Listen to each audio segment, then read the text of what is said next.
Revelation chapter 4, verse 7. And the first beast was like a lion.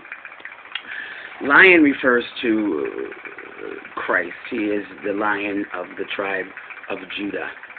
And if you look here at the planet Earth, and you look here at the face, you can see the tear here coming from the eye, as the tear came from the eye of Christ. So the face on the planet Earth is like a lion. It is like a Jesus. Jesus is God in the flesh. It is like a God. So the verse, first beast was like a lion, means like a God. And here the face on the planet Earth is like a face of a God. Second beast like a calf. If you look at the horn going up this way and the horn going up that way, it is like a calf. Kind of gives you the symbol of the Texas Longhorn. You can see it right there. Symbol of the Texas Longhorn. Horn. Planet Earth is also like a calf. The third beast had a face as a man. As you can see, it has a face, the mouth, the eye, the nose, the cheek down into the chin, the mouth, the neck down into the shoulder. It is like a man. And the fourth beast was like a flying eagle. The earth spins around in rotation. It is flying like a bird, so it is like a flying eagle. Now we go to Revelations chapter 12, verse 2, where it speaks of the second wonder, a great red dragon. Now, it speaks of, in chapter 5, and she brought forth a man-child who was to rule all nations with a rod of iron, and her child was caught up unto God and to his throne. Let's go to chapter 12, verse.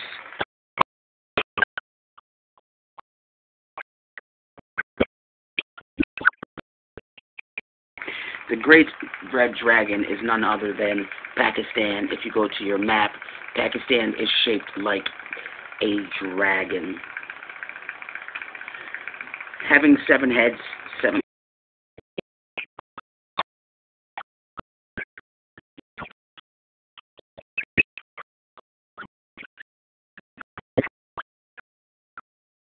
of Saudi Arabia. Saudi Arabia is the 10 horn. So 7 heads, 7 crowns, and 10 horns is this face on the planet. 7 plus 7 is 14, plus 10 is 24, and you have one face depicted here. So you have the 1, 2, 4. You have the one who sits on the throne, and the 24 elders who fall before them. So it goes on to say in verse 4, and his tail drew the third part of the stars of the heaven, and did cast them to the earth, and the dragon stood before the woman, which was ready to be delivered, for to devour her child as soon as it was born. That woman is none other than India. So the dragon is Pakistan, and the woman is India. And she brought forth a man-child. The man-child is Sri Lanka. Sri, S-R-I is R-I-S, is wrist. Lanka, L-A-N-K-A, is ankle, A-N-K-A-L.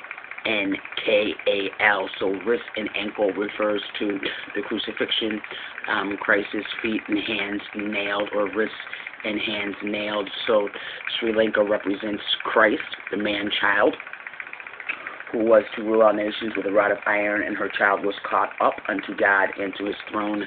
The woman is India, and the red dragon is Pakistan. Now let's talk about the beast with the deadly wound which heals. The deadly wound is the splitting of India into Pakistan and India, the division. So the deadly wound would occur somewhere right here.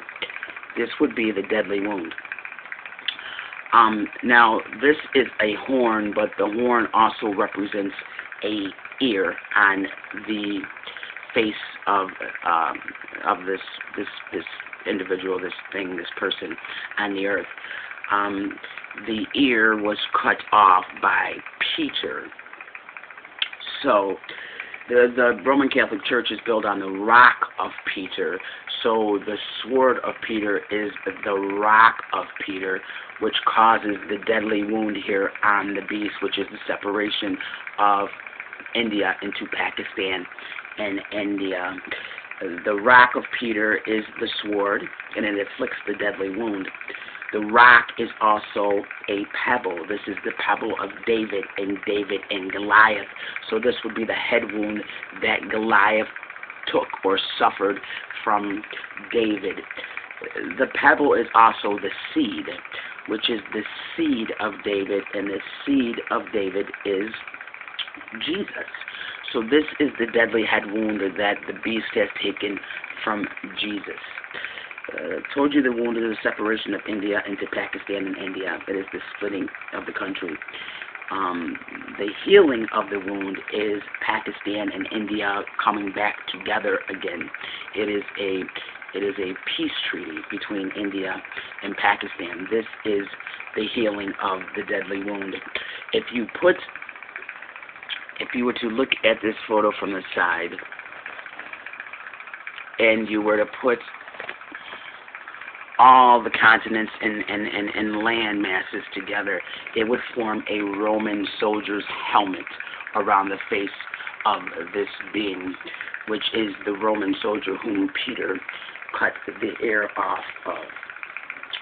The words, the letters in Sri Lanka, Pakistan, and India, the L, the I, the P, the S spells lips.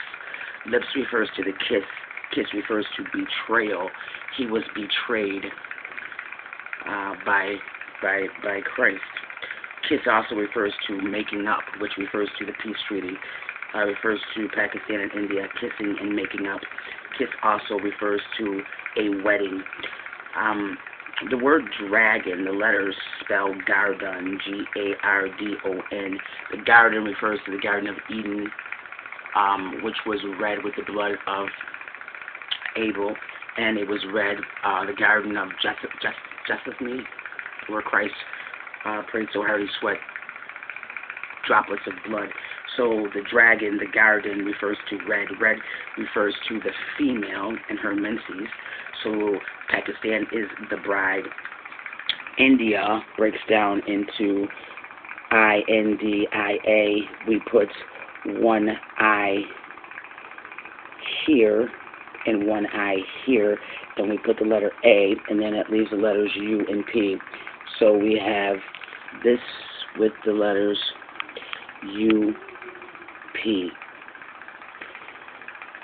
Okay? This is the crucifixion of Christ up on the cross, and this is the letters up, meaning up on the cross. Christ is crucified. Here's his body, his feet, here's his hands and his arms, and this is his crown of thorns. Sri Lanka is wrist and ankle. It also refers to the crucifixion, Christ's hands and feet being nailed. So what you have is you have Christ, and then you have, which is India, and then you have Pakistan, whom is the bride. So you have the Lord coming for their bride. You have a wedding. You have a peace treaty between India and Pakistan. This is the Lord coming for their bride.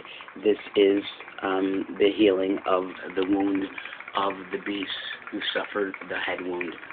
Over here you have a picture of the human heart. It says mitral valve stenosis. As you can clearly see, you can see an ear here, and you see an eye here, and that eyelid is closed. And over here you see that this left eye is busted wide open. You see the forehead here.